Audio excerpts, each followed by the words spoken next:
História 1. O Enigma de Peggy, a boneca assombrada.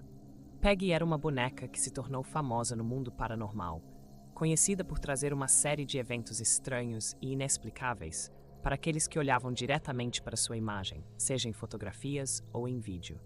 O caso de Peggy começou a ganhar atenção em 2014, quando Jane Harris, uma investigadora paranormal britânica, adquiriu a boneca de sua antiga dona, que alegava que Peggy era responsável por estranhos fenômenos em sua casa. A primeira dona de Peggy afirmou que, após a chegada da boneca, começou a sofrer de terríveis pesadelos e sentir um desconforto inexplicável sempre que estava perto dela. Suas visitas médicas se tornaram frequentes e a saúde mental da mulher começou a se deteriorar. Ela acreditava que a boneca estava amaldiçoada e, após meses de sofrimento, decidiu se livrar de Peggy, entregando-a para Jane Harris. Jane, uma investigadora acostumada com casos de atividades paranormais, recebeu a boneca sem grandes expectativas, acreditando que poderia ser apenas mais um objeto com uma história exagerada.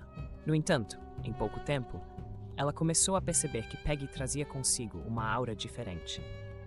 Relatos começaram a surgir de pessoas que, após verem a boneca em vídeos ou fotos postados por Jane, passaram a sofrer de enxaquecas, tonturas e até ataques de pânico.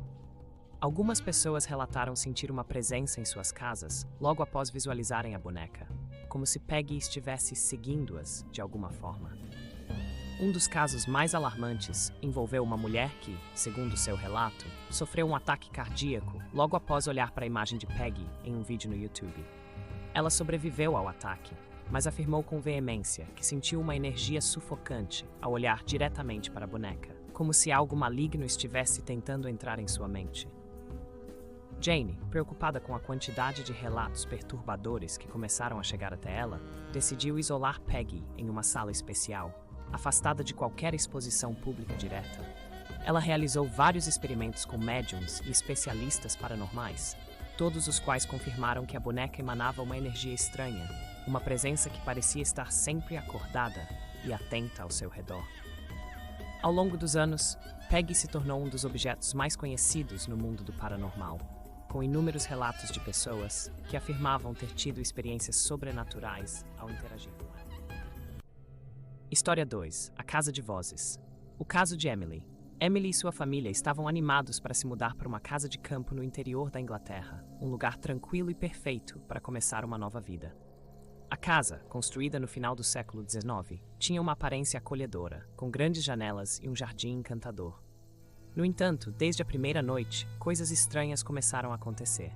Naquela noite, Emily acordou no meio da madrugada com o som de vozes sussurrando no corredor. Ela presumiu que fosse sua filha, talvez sonâmbula, e levantou-se para verificar. Ao sair do quarto, percebeu que o corredor estava vazio e a casa mergulhada em silêncio. Pensou que talvez estivesse imaginando coisas devido ao cansaço da mudança e voltou a dormir. Na noite seguinte, o mesmo som de sussurros ecoou pela casa, dessa vez mais alto.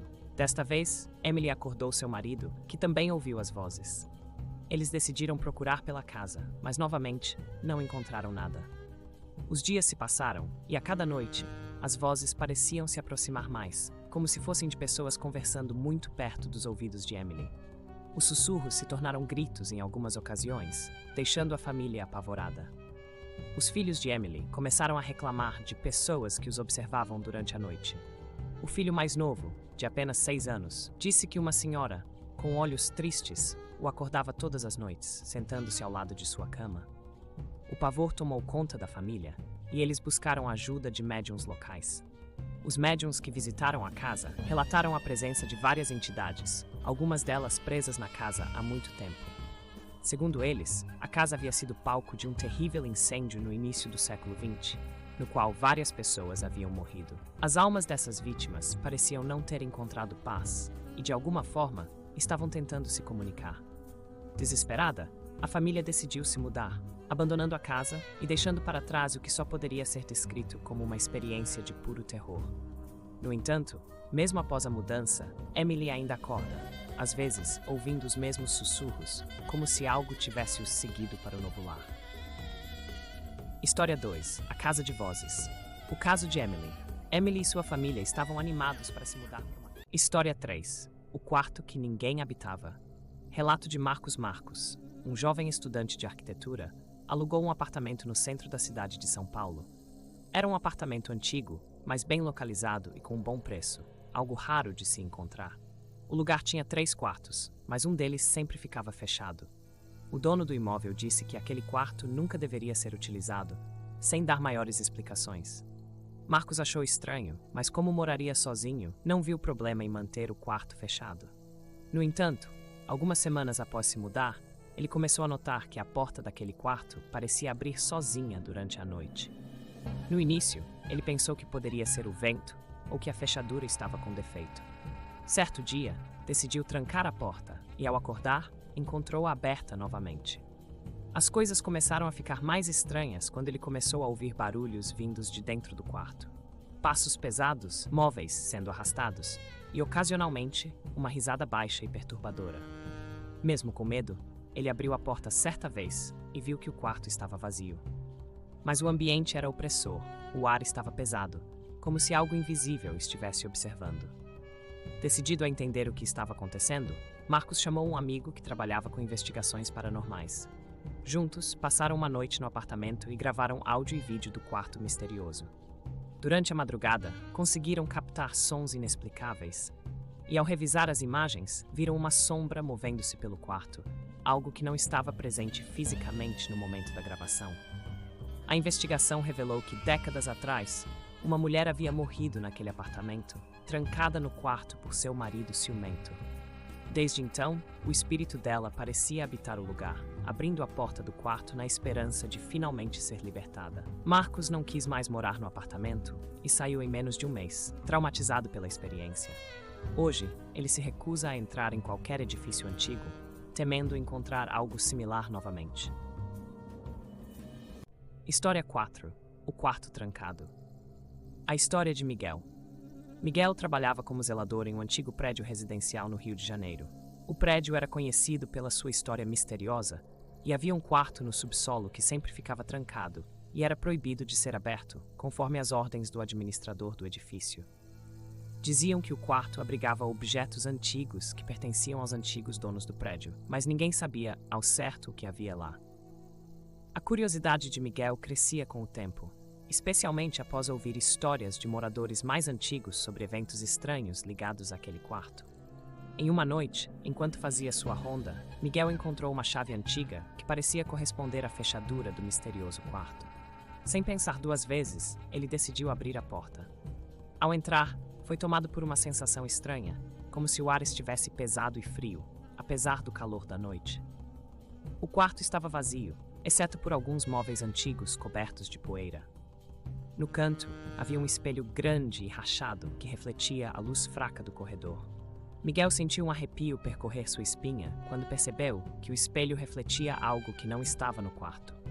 Uma figura escura parada atrás dele. Ao se virar, não havia ninguém, mas o reflexo no espelho permanecia o mesmo. Assustado, ele tentou sair, mas a porta, que antes estava aberta, agora estava trancada. Ouvindo passos ecoando dentro da sala, Miguel começou a bater desesperadamente na porta, chamando por ajuda. Após alguns minutos de pânico, a porta se abriu sozinha e Miguel correu para fora. No dia seguinte, ele contou sua experiência ao administrador, que apenas balançou a cabeça e disse: "Agora você sabe por que o quarto deve permanecer fechado." Desde então, Miguel nunca mais se aproximou daquele subsolo e a chave foi guardada em um lugar que ele jurou nunca mais procurar. História 5. A voz no quarto. A noite de Patrícia. Patrícia era uma jovem universitária que dividia um apartamento com 2 colegas de quarto em uma cidade no interior de São Paulo. Elas moravam em um prédio antigo, que já havia sido um pensionato nos anos 50. Apesar do charme retrô, Patrícia sempre teve a sensação de que o lugar guardava algo sômbrio. Em uma noite, enquanto suas colegas estavam fora, Patrícia decidiu aproveitar para estudar em silêncio. Por volta da meia-noite, ouviu uma voz sussurrando seu nome, como se viesse de algum lugar dentro do apartamento. Inicialmente, achou que estava imaginando coisas, mas a voz se repetiu, cada vez mais clara. Assustada, Patrícia trancou a porta de seu quarto e tentou ignorar o que estava acontecendo. Contudo, a voz persistia, agora chamando seu nome mais alto e repetidamente. Ao verificar o corredor, percebeu que estava sozinha no apartamento. ouvindo a voz cada vez mais próxima, decidiu ligar para uma de suas colegas, mas o telefone ficou mudo no momento em que a ligação foi completada. Desesperada, Patrícia passou o resto da noite trancada no quarto, rezando para que aquilo acabasse. Quando as colegas retornaram na manhã seguinte, Patrícia contou o que havia acontecido. Elas também haviam tido experiências estranhas, mas nunca com tanta intensidade. Após pesquisar a história do prédio, descobriram que uma das antigas moradoras do pensionato havia falecido misteriosamente em seu quarto, o mesmo onde Patrícia estava hospedada. Desde então, a jovem decidiu se mudar, acreditando que a voz ainda procurava por alguém para lhe fazer companhia. História 5. A voz no quarto. A noite de Patrícia. História 6. A estrada dos desaparecidos. O encontro de João era um caminhoneiro experiente que já havia cruzado o país de norte a sul. Em uma de suas rotas noturnas, precisou passar por uma estrada rural no interior de Minas Gerais, conhecida entre os moradores como a Estrada dos Desaparecidos. A fama vinha do fato de várias pessoas ao longo dos anos simplesmente desaparecerem ao tentar cruzar aquele caminho em noites sem lua. Naquela noite, a estrada estava deserta, exceto pelo som dos pneus no asfalto. João seguia em silêncio, até que, ao fazer uma curva fechada, viu uma figura parada no meio da estrada. Era uma mulher, de longos cabelos escuros, vestida de branco. João freou bruscamente e, atônito, observou a mulher se aproximar lentamente do caminhão. Ela gesticulava pedindo ajuda, mas algo no olhar vazio dela fez João sentir um calafrio inexplicável.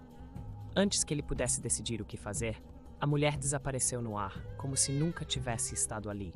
Assustado, João acelerou e decidiu não parar mais até sair daquela estrada. Dias depois, em um posto de gasolina próximo, ele contou a história a outros caminhoneiros. Eles confirmaram que ele não era o único a ver aquela mulher. Segundo a lenda local, ela era uma das vítimas dos desaparecimentos e, desde então, assombrava a estrada em busca de vingança ou ajuda. João nunca mais passou por aquele caminho à noite, temendo que da próxima vez não conseguisse escapar. História 7. O apartamento maldito. O caso de Fernanda. Fernanda e seu namorado Lucas encontraram um apartamento perfeito para morar no centro do Rio de Janeiro. O preço era surpreendentemente baixo e o lugar tinha uma vista incrível da cidade. Eles não pensaram duas vezes antes de assinar o contrato. No entanto, logo nos primeiros dias, começaram a perceber que algo estava errado. Objetos mudavam de lugar sozinhos, portas que estavam fechadas se abriam durante a noite e o som de passos era constante no corredor, mesmo quando eles estavam sozinhos. Lucas tentava racionalizar, dizendo que era um prédio antigo e que barulhos assim eram normais, mas Fernanda sentia que algo mais sinistro estava acontecendo. Em uma noite, ao acordar para beber água, Fernanda viu uma figura escura parada no corredor. A princípio, pensou que fosse Lucas, mas ao chamar por ele, a figura se moveu rapidamente para o quarto. Quando ela foi até lá, encontrou Lucas dormindo profundamente. Assustada, ela o acordou e contou o que havia visto. Após conversar com vizinhos, descobriram que o apartamento havia ficado vazio por muitos anos, e os antigos moradores relatavam a mesma experiência. Uma presença sombria que circulava pelos cômodos à noite.